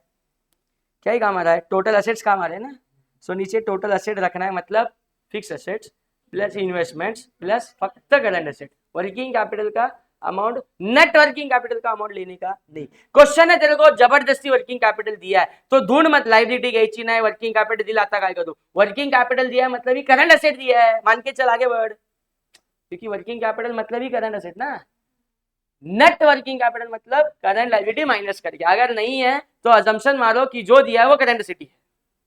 जेपा आगे, इस टोटल में से डेट कितना? अरे नाम से फॉर्मूला बनता है। डेट टू मतलब डिवाइड, टू मतलब डिवाइड, डेट टू मतलब debt divide by total assets. हो गया debt to total asset ratio, खत्म। डेट टू इक्विटी मतलब debt divided by equity. Equity to ratio लिखा है क्या? इक्विटी रेशो है। इक्विटी रेशो है मतलब out of debt plus equity, equity कितना? Out of debt plus equity, debt कितना? चले आगे। कैपिटल गियरिंग रेशो, आगे उसी के आसपास घूम रहा है। मैं इसको कुछ इस तरीके से बात करता, कैपिटल गियरिंग रेशो अगर तुमको याद है तो तुम्हारे पास न्यूमरेटर में कुछ लायबिलिटीज लिखनी है, सॉरी तुम्हारे पास न्यूमरेटर में कुछ सोर्स ऑफ फाइनेंस लिखना है, तुम्हें डिनोमिनेटर में भी कुछ सोर्स ऑफ फाइनेंस लिखना है। सोर्स ऑफ फाइनेंस लिखने मतलब लायबिलिटी साइड के आइटम लिखना है। तुम्हें न्यूमरेटर में भी कुछ सोर्स ऑफ फाइनेंस लिखना है, डिनोमिनेटर में भी कुछ सोर्स ऑफ फाइनेंस लिखना है, जिससे हमें कौन सा रेशो मिल जाएगा, कैपिटल गियरिंग रेशो। हम ये कैसा याद करें, सोर्स ऑफ फाइनेंस लिखना है। हाँ बोले कैपिटल का मतलब क्या होता है, कैपिटल का मतलब क्या होता है, source of finance for this chapter, for this subject FM के अंदर कॉस्ट ऑफ कैपिटल चैप्टर में क्या तुमने सिर्फ कॉस्ट ऑफ इक्विटी निकालना सीखा क्या, तुमने कॉस्ट ऑफ डेट भी निकालना सीखा ना। सो यहाँ पे कैपिटल का मतलब मैं बोलता अकाउंट से बाहर आ जा, कैपिटल मतलब वो प्रोप्राइटर ने लगा पैसा, वो 11th स्टैंडर्ड था। यहाँ पे कैपिटल का मतलब debt as well as equity, debt as well as equity, debt equity सबको कैपिटल वर्ड से डिनोट किया जाता है। सो कैपिटल लिखना है, कैपिटल रिलेटेड कोई रेशो निकालना है, मतलब मुझे क्या निकालना है, सोर्स ऑफ फंड को यूज करके कुछ तो काम करना है। डन। ऊपर कौन से सोर्स ऑफ फंड, ऐसे सोर्स ऑफ फंड जिसके बदले में मुझे कोई फिक्स्ड परसेंटेज ऑफ रिटर्न से पेमेंट करना पड़ता है। मतलब लोन लिया है 15% पे तो 15% का इंटरेस्ट, प्रेफरेंशियल इशू किया है 12.5% वाला तो 12.5% वाला पेमेंट करना पड़ता है। मतलब कोई फिक्स्ड परसेंटेज का रीपेमेंट अगर मेरे को जा रहा है, रिटर्न जा रहा है उनको, तो वो न्यूमरेटर में लिख लो, किधर लिख लो, न्यूमरेटर। एंड जो फिक्स्ड नहीं होते हैं, जिनको वेरिएबल परसेंटेज देना पड़ता है, साल का 10-12% 15% देना फिक्स नहीं है, जब जितना देना है नहीं देना है वो ईयर एंड पे सोचा जाएगा। मतलब फ्लक्चुएटिंग रिटर्न्स नीचे रखो, फिक्स वाले रिटर्न जो देने पड़ते हैं उसको ऊपर रखो, बन जाएगा कैपिटल गियरिंग रेशियो का फॉर्मूला। सो ऐसा कौन कौन है जो फिक्स पैसा देके फिक्स परसेंटेज रिटर्न मांगता है, बोलो जल्दी। प्रेफरेंशियल कैपिटल, प्रेफरेंशियल कैपिटल को इज्जत से लिखे तो 12% प्रेफरेंशियल कैपिटल, मतलब उसको 12% का फिक्स डिविडेंड चाहिए। डिबेंचर बोलेगा तो इज्जत से लिखो 9% डिबेंचर, इसको 9% का इंटरेस्ट चाहिए। अदर बोरोड फंड, अगर बैंक से लोन वोन लिया है तो बैंक ने लोन सैंक्शन क्या रहेगा ना, 8% पे, 12% पे, 20% से, तो ये सारे लोन हमसे फिक्स इंटरेस्ट मांगते हैं। लेकिन इक्विटी शेयर होल्डर कभी मुंह उठा के बोलता नहीं कि मेरे को आज तो डिविडेंड दो, बोलो जल्दी। ये फ्लक्चुएटिंग में हो गया। रिजर्व एंड सरप्लस, जब जब इक्विटी शेयर कैपिटल लिखा जाएगा साथ में उसका रिजर्व भी है, क्योंकि इक्विटी शेयर होल्डर ने सिर्फ शेयर का पैसा नहीं दिया है, रिजर्व का पैसा भी उसी का है, जो घर पे वो ले जा सकता था लेकिन उसने कंपनी में रखा है। मतलब it is a finance by share holder, finance by share holder. वो रिजर्व के ऊपर भी कभी फिक्स टक्का मांगता नहीं है कि ये रिजर्व का पैसा मैंने इधर रखा नहीं होता, घर लेके गया होता तो मेरे को 12% रिटर्न मिलता, वो तुम दो, कुछ नहीं। माइनस लॉसेस, अरे रिजर्व के साथ लॉसेस तो माइनस हो ही जाएंगे ना। प्रॉफिट शेयर होल्डर के तो लॉसेस भी उसी के, बोलो। यहां पे इक्विटी वर्ड लिख सकता हूं क्या, डिनोमिनेटर को इक्विटी बोल सकता हूं क्या, न्यूमरेटर को डेट बोल सकता हूं क्या मैं? अगर बोल सकता तो मैं पहले बोल देता बोले, और debt to equity, debt equity ratio हो जाता, चलेगा गिरने दे, डेट इक्विटी रेशियो हो जाता। कौन सा रेशियो हो जाता, डेट इक्विटी। क्या ये डेट इक्विटी रेशियो है, ऊपर बना है ना, तो ये अलग से कैपिटल गियरिंग रेशियो क्यों बनाते हैं, इसको डेट इक्विटी क्यों नहीं बोलूं? अरे इक्विटी का मतलब तू ही चिल्ला के बता क्या क्या, equity share capital plus preferential capital ना। इधर डिनोमिनेटर में प्रेफरेंशियल कैपिटल है क्या, अरे बोलो नहीं है, प्रेफरेंशियल कैपिटल नहीं है। अगर प्रेफरेंशियल कैपिटल भी होता तो मैं नीचे इक्विटी बोल सकता था। सो बोले इसको कोई शॉर्टकट बनाने की कोशिश मत करो, विदाउट प्रेफरेंशियल कैपिटल हमने यहाँ पे क्या लिखा हुआ है, डिनोमिनेटर में लिखा हुआ है इक्विटी। या फिर क्वेश्चन ने तुझे प्रेफरेंशियल कैपिटल अलग से दिया है, क्वेश्चन तुझे इक्विटी दिया है, बट क्वेश्चन तुझे इक्विटी शेयर कैपिटल उसमें कितना है, रिजर्व कितना, ये सब कुछ कितना दिया नहीं है, क्या करेगा? इक्विटी दिया मतलब क्या दिया, equity plus preference plus reserve, इसमें से तेरे को कौन नहीं चाहिए, प्रेफरेंस। सो इक्विटी की टोटल वैल्यू में से प्रेफरेंस की वैल्यू माइनस कर दे, व्हाट विल गेट, ये बचा हुआ वैल्यू। झेपा capital gearing ratio, proprietary ratio, जो तेरे टोटल एसेट्स लगे उसमें प्रोप्राइटर फंड कितना है। फिर से एक बार बोलो, इधर क्या लिखा है, टोटल एसेट्स। टोटल एसेट्स मतलब fix assets plus investments plus current assets. अच्छा, एसेट साइड का एक भी तुमको इंफॉर्मेशन दिया ही नहीं, क्या करेगा, नीचे डिनोमिनेटर कैसे निकालेगा, एसेट साइड का एक भी इंफॉर्मेशन दिया नहीं, क्या ही करेगा, बोलो। लायबिलिटी से निकालूंगा, अरे लायबिलिटी से निकालूंगा ना, बैलेंस शीट तो टैली होती है ना। सो टोटल एसेट नहीं है तो टोटल लायबिलिटी निकालूंगा। टोटल लायबिलिटी निकालना मतलब इक्विटी प्लस डेट, अरे टोटल लायबिलिटी बोल रहा हूं, करंट लायबिलिटी इधर देना पड़ेगा ना, बोलो। यही मतलब होता है टोटल एसेट का, ये भी मतलब होता है टोटल एसेट का। दिया तो ठीक, रेडीमेड लेना, नहीं दिया तो ऐसा ऐड करके निकाल देना। ऊपर रखना है प्रोप्राइटरी फंड, मतलब ऊपर रखना है इक्विटी, क्या रखना है, इक्विटी इक्विटी इक्विटी, खत्म। तो ये इक्विटी रेशियो हो गया क्या, नहीं। इक्विटी रेशियो में इक्विटी अपॉन सर्कल क्या हो बोलना, इक्विटी रेशियो में equity upon equity plus debt था, इधर कुछ तो ऐड ऑन है, क्या है, करंट लायबिलिटी भी है ना, क्योंकि नीचे फॉर्मूला में डेट नहीं है, नीचे फॉर्मूला में, नीचे वाले फॉर्मूला में इक्विटी क्या बोलते हैं, कैपिटल एम्प्लॉयड नहीं है, फॉर्मूला में नीचे टोटल एसेट्स है, टोटल एसेट्स है, मतलब लायबिलिटीज एक्स्ट्रा है, या एसेट साइड में सिर्फ करंट एसेट है, करंट लायबिलिटी वहां से माइनस हुआ नहीं है। प्रोप्राइटरी रेशो, ये सारे रेशो बात करूं मैं कहाँ घूम रहे थे, इसी बैलेंस शीट में, सिर्फ लेफ्ट साइड से सारे रेशो बन गए। बोलो कौन से नाम याद करो। डेट रेशो मतलब डेट अपॉन फॉर्मूला बोलते जा, debt upon capital employed. Equity ratio, equity upon capital employed, equity upon capital employed. तो अभी का प्रोप्राइटरी रेशो क्या था, इक्विटी अपॉन कैपिटल एम्प्लॉयड, नहीं टोटल एसेट्स या टोटल लायबिलिटी जो बोलना है बोलो, चलेगा दोनों भी। इक्विटी रेशो में और तुम्हारे प्रोप्राइटरी रेशो में फर्क है, न्यूमरेटर सेम है, डिनोमिनेटर में इक्विटी रेशो के टाइम पे कैपिटल एम्प्लॉयड है, प्रोप्राइटरी रेशो के टाइम पे टोटल एसेट्स है या टोटल लायबिलिटीज भी बोलो, मतलब इक्विटी प्लस डेट नहीं तो equity plus debt plus current liabilities भी है, करंट लायबिलिटीज भी है। डन। नेक्स्ट, ये रेशो भी हो गया। फिर कुछ कवरेज रेशो, जिसके लिए थोड़ा सा मेरे को पीएनएल बनाना पड़ेगा, रुक जाना उसके लिए। ये ले लो सारे रेशो एक लाइन में खत्म कर दो, turn over turn over turn over turn over turn over turn over turn over ratio. इधर भी एक पेएबल टर्न ओवर रेशो। सभी टर्न ओवर रेशो के न्यूमरेटर में या तो सेल्स लेना या तो सीओजीएस लेना। क्या लेना, या तो सेल्स या तो सीओजीएस। नक्की क्या लेने का, दोनों ऑप्शन रखा हुआ है। सेल्स क्वेश्चन देगा तो सेल्स, सेल्स का डेटा नहीं है तो सीओजीएस। कौन सा टर्नओवर रेशो निकाल रहा है, टोटल एसेट टर्नओवर रेशो, तो डिवाइडेड में टोटल एसेट्स, लेकिन एवरेज करके, डिवाइड में टोटल एसेट्स लेकिन एवरेज करके। टोटल एसेट मतलब fix asset plus investment plus working capital, क्या current asset, current asset. Average करके मतलब क्या करें, तुम्हें दो बैलेंस शीट अगर दी है, ओपनिंग क्लोजिंग ऐड करके डिवाइड बाय 2। क्या बोला, ओपनिंग क्लोजिंग ऐड करके डिवाइड बाय 2। सिंगल ईयर का फिगर है, तुम्हारे पास इन्फॉर्मेशन है तो जो दिया है उसी से काम चला लो, जो मिला वही एवरेज बोल दो, आगे बढ़ो। फिक्स एसेट्स का टर्नओवर रेशो है, बोलो न्यूमरेटर वही सेल्स और सीओजीएस। रेशो कौन सा बन रहा है, फिक्स एसेट, तो डिनोमिनेटर में कौन चला गया, फिक्स एसेट।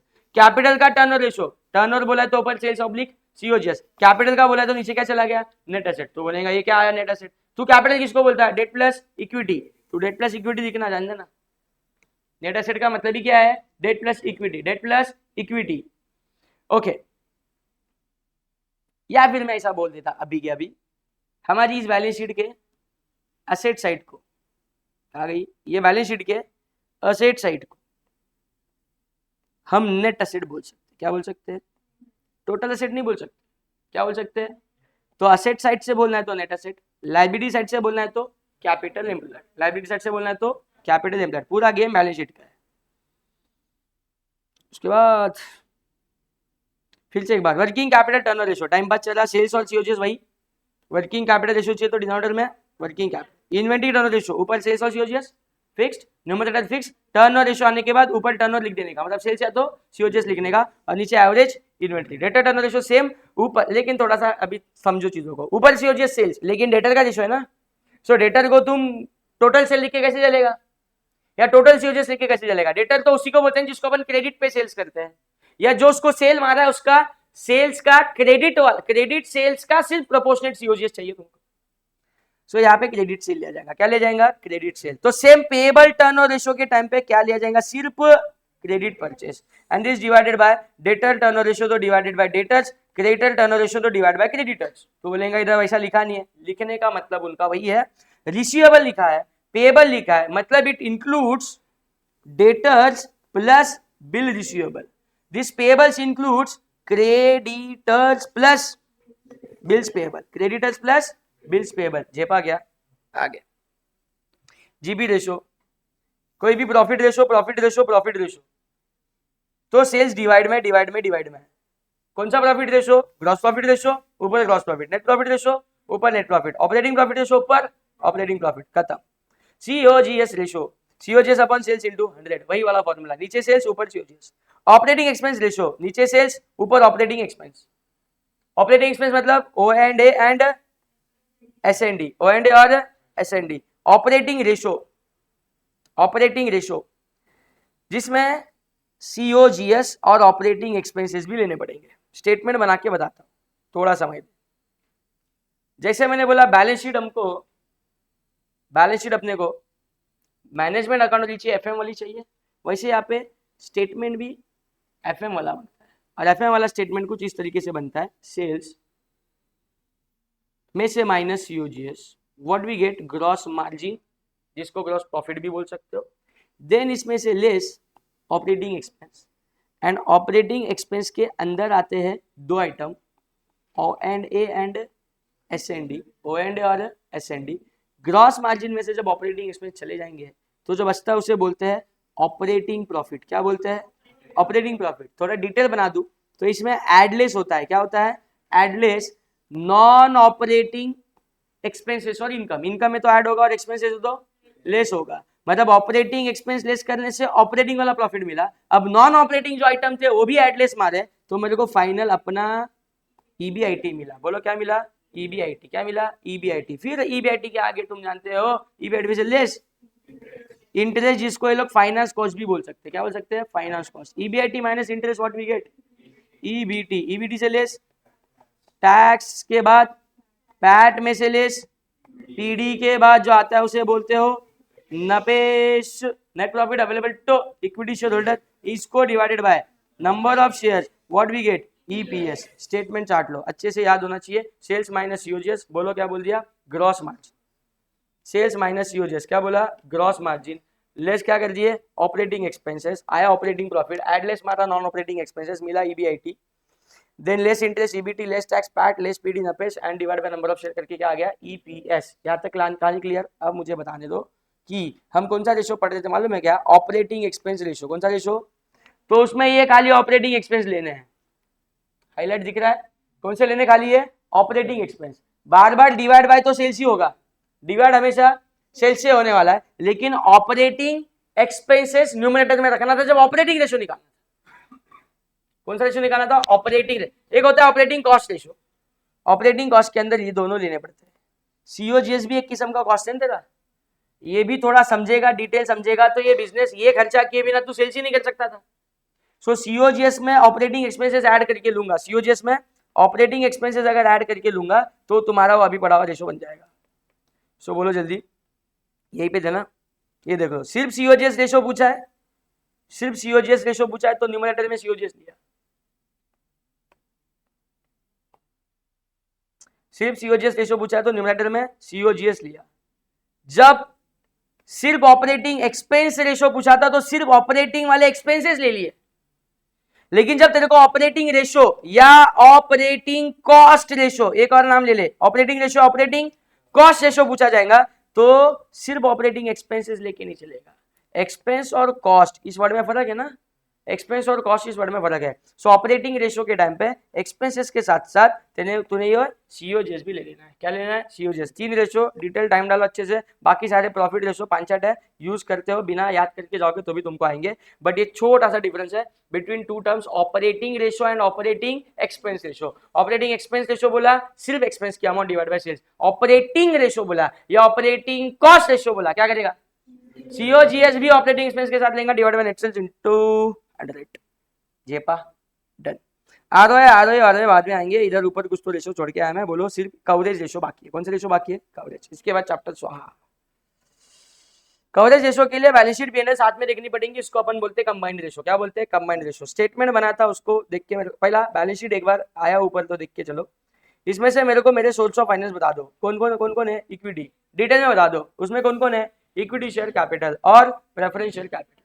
मतलब जब कभी कंपनी पैसा कमाएगी, जब कभी कंपनी प्रॉफिट कमाएगी तो प्रॉफिट में हिस्सा मांगने के लिए कौन कौन आएगा? बोलो जल्दी, कौन कौन आएगा? इक्विटी शेयर होल्डर आएगा पहले, इधर ही है, कंपनी वही संभाला है, पहले आएगा लेकिन लाइन में लास्ट में कटा देगा। बराबर है, क्योंकि इक्विटी शेयर होल्डर को पहले पैसा मिलता नहीं है, प्रॉफिट में हिस्सा सब लोग लेने आते हैं जिन्होंने पैसा लगाया है। सो इक्विटी शेयर होल्डर आएगा और प्रेफरेंस शेयर होल्डर आएगा। रिजर्व वाले आएंगे क्या? रिजर्व वाला मतलब इक्विटी शेयर होल्डर आया है ना, ओके। देन डेट वाले लोग भी आएंगे, जिसमें बैंक हो गया, तुम्हारी किसी फाइनेंशियल इंस्टीट्यूशन से लोन लिया था वो हो गया, तुम्हारा डिवेंचर होल्डर हो गया, चल जान दे डेट से, ये भी लोग लाइन में लगे हैं।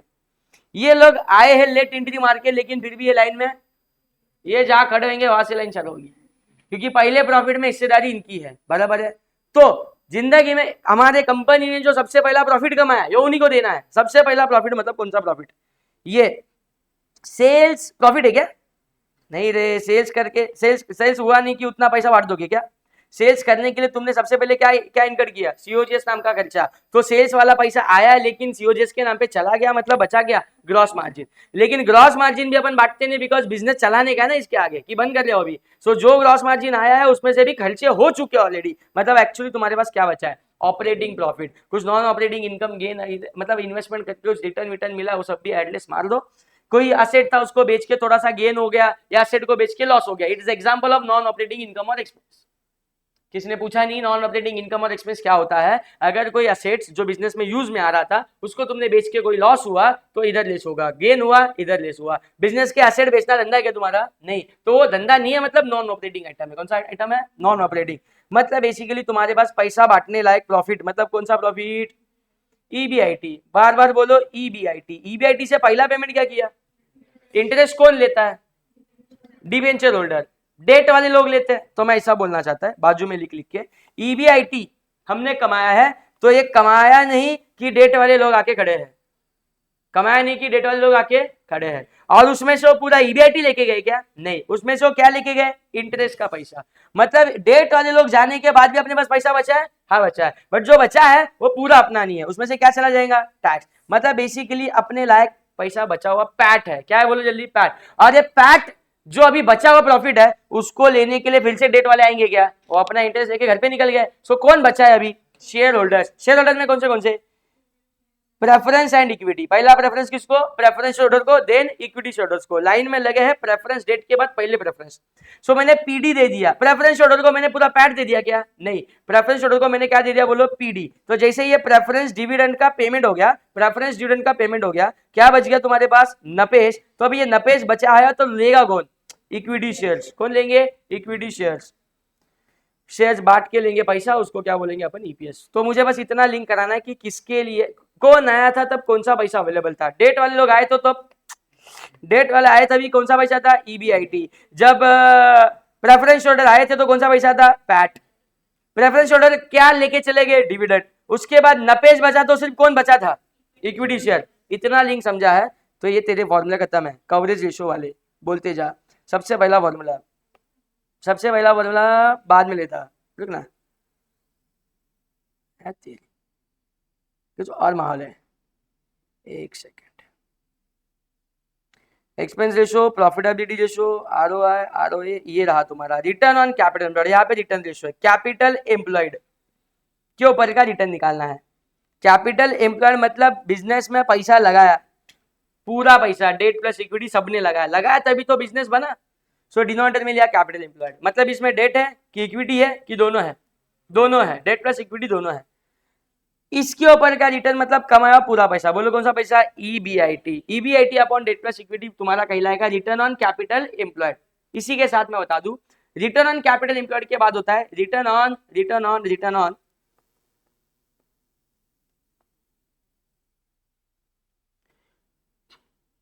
इक्विटी। क्या बोला? Return on equity. तो इक्विटी बोलेगा तो अभी सब लोग है क्या लाइन में? इक्विटी शेयरहोल्डर को मिलने वाला रिटर्न कौन सा होता है? इक्विटी शेयरहोल्डर मतलब सिर्फ इक्विटी के लिए क्या बचा था? इक्विटी मतलब इक्विटी भी और इसमें प्रेफरेंस भी है यार, इक्विटी भी और प्रेफरेंस भी है। तो अभी तो लिंक करके बता था, इक्विटी प्लस प्रेफरेंस दोनों के लिए कौन सा पैसा था? पैट था। अरे बोलो पैट था। सो रिटर्न ऑन इक्विटी का फॉर्मूला क्या बन जाएगा? PAT upon equity. PAT upon equity. अगर मैंने रिटर्न ऑन इक्विटी की जगह पे लिखा return on equity share capital, return on equity share capital, मतलब अभी सिर्फ या फिर मैंने लिखा इक्विटी शेयर होल्डर्स फंड। क्या लिखा? Equity share holders fund. मतलब इक्विटी में दो आइटम होते हैं, ई और पी, उसमें से सिर्फ इक्विटी शेयर होल्डर फंड, मतलब इक्विटी के अंदर सिर्फ ई वाला पोर्शन। मतलब कौन चला गया अभी? तो पी प्रेफरेंस पैट लेके चले गए क्या? प्रेफरेंस पीडी लेके चले गए, मतलब इक्विटी वालों के लिए क्या बचा? पैट माइनस पीडी, जिसको अपन क्या बोलते हैं? नपेश। क्या बचा? नपेश। फिर वापस मैं चाहता हूं रिटर्न ऑन फक्त equity share capital, return on equity share capital. तो अभी क्या था? ये इक्विटी ऑफ इक्विटी शेयर्स था, मतलब इक्विटी प्लस रिजर्व था इसमें। अरे बोलो इसमें क्या था? Equity plus reserve. अब मैं return on equity share capital चाहता, मतलब नीचे में सिर्फ इक्विटी शेयर कैपिटल चाहता है, रिजर्व सरप्लस की फिगर नहीं मांगती है, रिजर्व सरप्लस की फिगर नहीं चाहिए। सो ऊपर का न्यूमरेटर वही पैट माइनस पीडी, यही तो पैसा शेयर होल्डर का है, बस तुम अलग अलग बेस रख के निकाल रहे हो। एक बार बेस क्या रखा था? पूरा equity plus equity share capital plus reserves. एक बार बेस क्या रखा, सिर्फ शेयर कैपिटल। एक बार बेस क्या रखा, इक्विटी शेयर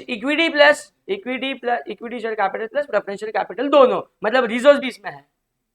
अरे बोलो, ठीक है, अलग अलग नाम है फिर उसके हिसाब से। रिटर्न ऑन इक्विटी बोलेगा तो डिनोमिनेटर में इक्विटी रहेगा, return on equity share fund बोलेंगे तो डिनोमिनेटर में equity share capital plus reserves रहेगा, डिनोमिनेटर में इक्विटी शेयर कैपिटल बोलोगे तो सिर्फ इक्विटी शेयर कैपिटल रहेगा, ऊपर हमेशा वही रहेगा। क्या, बोलो जल्दी। इक्विटी है मतलब नीचे कौन कौन लोग हैं, दोनों है, दोनों है मतलब कौन है, शेयर इक्विटी वाला भी और प्रेफरेंस वाला भी, मतलब ऊपर पैट रहेगा। क्या रहेगा ऊपर, पैट। इक्विटी शेयर फंड के टाइम पे प्रेफरेंस शेयर चला गया, निकाल दे तूने, तो ऊपर से पीडी भी निकाल दे, PAT minus PD. And same equity share capital के टाइम पे भी सिर्फ इक्विटी शेयर होते तो ऊपर भी क्या रहेगा, पैट माइनस पीडी। ये सारे रिटर्न वाले रेशियो। जेपा, ओके। रिटर्न ऑन इन्वेस्टमेंट भी इसको ही बोल सकते हो तुम, आरओसी रेशियो दिमाग में ले लो अच्छे से। बाकी ये कवरेज रेशियो अलग रेशियो अभी लेता हूं। कवरेज रेशियो, ये जो सर्विस वर्ड आ रहा है ना, इसको समझ लो interest. Service coverage, debt service coverage. Debt यानी लोन दिया है, लोन लोन लोन लोन लिया है हमने, तो लोन वालों को अपन क्या सर्विस देते हैं, इंटरेस्ट पेड करते हैं। सो तुम्हारे पास इंटरेस्ट पेमेंट के लिए कितना पैसा है, या interest payment including debt, debt service बोलो जल्दी। सर्विस मतलब मैंने क्या बोला, इंटरेस्ट। सर्विसेज वर्ड का मतलब क्या रख लो, इंटरेस्ट। और डेट भी तो है ही ना। सो डेट एंड इंटरेस्ट को पे करने के लिए तुम्हारे पास पेमेंट करने के लिए, मतलब कवर, पेमेंट कवर करने के लिए कितना पैसा है। सो डेट मतलब, डेट का रीपेमेंट होता है मतलब इंस्टॉलमेंट की अमाउंट, मतलब प्रिंसिपल पोर्शन, लोन की अमाउंट कितनी दी प्लस इंटरेस्ट कितना दिया, या ये देने के लिए तुम्हारे पास अभी पैसा कितना पड़ा है, that is earning available for debt service. बोलो earning available for debt service, इसको शॉर्ट में बता देता हूँ, ईबीआईटी। क्या बोलना है, EBIT, done. Interest coverage ratio, ऊपर वही है वापस ईबीआईटी, एक बार बेकार लिखते हैं एक बार अच्छा लिखते हैं लोग, ईबीआईटी ये प्रॉपर लिखा हुआ है, यहाँ पे भी ईबीआईटी बोल सकते हो। लेकिन अब रेशियो कौन सा है, सिर्फ अभी रेशियो कौन सा है, सिर्फ इंटरेस्ट कवरेज रेशियो, मतलब सिर्फ क्या कवर अप करना है, इंटरेस्ट। सो डिनोमिनेटर में क्या रखोगे, इंटरेस्ट। मतलब तूने ईबीआईटी कमा लेगा, समझो अपने कंपनी ने 10 लाख का ईबीआईटी कमाया, 10 लाख के ईबीआईटी में से इनकम स्टेटमेंट में नो डाउट इंटरेस्ट ही माइनस होगा, जो समझो 2 लाख का है। कितने का है, 2 लाख का है, मतलब बचा कितना तुम्हारे पास, 8 लाख। तो 2 लाख कितनी बार दे सकता था तू, 5 बार दे सकता था, ये तेरा इंटरेस्ट कवरेज रेशियो हो गया। 2 लाख तू कितनी बार दे सकता था, 5 बार। लेकिन मैंने 10 लाख का ईबीआईटी जो कमाया, मैं अकाउंटिंग के रूल के हिसाब से पीएनएल में सिर्फ इंटरेस्ट ला सकता हूं, लेकिन मैंने लोन चुकाया रहेगा ना यार। मतलब 2 लाख के साथ साथ मैंने 3 लाख का प्रिंसिपल लोन भी रीपेमेंट कर दिया है, प्रिंसिपल लोन भी रीपेमेंट, वो तो प्रॉफिट से किया जाएगा। बस अकाउंटिंग अपने को रोकता है, लोन अगर कम हुआ है, प्रिंसिपल पोर्शन लाइबिलिटी से कम होगा, सिर्फ इंटरेस्ट पेमेंट में आएगा। एफएम वाला बोलता है कि पूरी लोन की अमाउंट तूने जितनी दी उसको बेस में रख के बात कर। मैंने बोला 2 लाख इंटरेस्ट का, 3 लाख लोन का, मतलब मैं टोटल 5 लाख दिया। सो पूरा 5 लाख देने लायक कितनी बार दे सकता था, 2 बार दे सकता था। सो ये वाला तुम्हारा हो गया डेट सर्विस कवरेज रेशियो। बोलो क्या बोलेंगे, डेट सर्विस कवरेज रेशियो मतलब इंस्टॉलमेंट इंक्लूडिंग इंटरेस्ट, और इंटरेस्ट कवरेज रेशियो मतलब ओनली इंटरेस्ट। पेमेंट किससे होगा, ईबीआईटी से, ऊपर ईबीआईटी नीचे तुम्हारा इंटरेस्ट कवरेज रेशियो के टाइम पे इंटरेस्ट, और डेट सर्विस कवरेज रेशियो के टाइम पे डेट इंटरेस्ट प्लस इंस्टॉलमेंट्स। झेपा क्या, बड़ा बेसिक है। आगे preference dividend coverage ratio, coverage ratio का पैटर्न समझ में आया है तो हमें क्या करना है, कवरेज रेशियो के केस में, कवरेज रेशियो के केस में हमें क्या रखना है, बोलो जल्दी, जो पेमेंट करना है और उसके लिए कौन सा प्रॉफिट अवेलेबल है। तो प्रेफरेंस डिविडेंड कब देते हो तुम, स्टेटमेंट में पैट के बाद 100 ऊपर लिखा पैट, ईट मतलब ही पैट, बोलो क्या लिखा, PAT divided by preference dividend की अमाउंट। ऊपर कैसे था, ईबीआईटी डिवाइडेड बाय इंटरेस्ट, वैसे इधर क्या आया, PAT divided by PD, PAT divided by PD. ये हो गए तुम्हारे सारे कवरेज रेशियो। इसके साथ रेशियो एनालिसिस पूरा खत्म हो जाता है। बहुत ज्यादा ही रेशियो पड़ा है, इतने तुम्हारे को है भी नहीं फॉर सीएमए स्टूडेंट्स। बाकी तो बस लिखे हुए सब पे क्वेश्चन बने हुए नहीं है, लेकिन सारे बायट अपने को होनी चाहिए, ताकि एमसीक्यू में डायरेक्ट फॉर्मूला पूछ लिया या छोटे छोटे क्वेश्चन बन गए, सॉल्व करना आना चाहिए।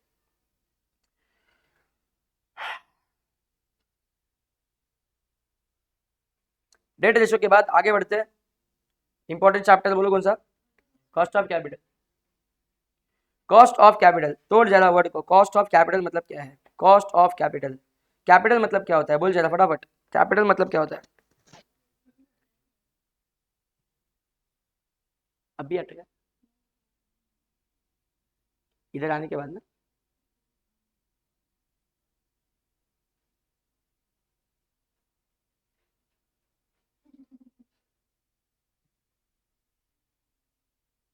ये iPad हिल गया।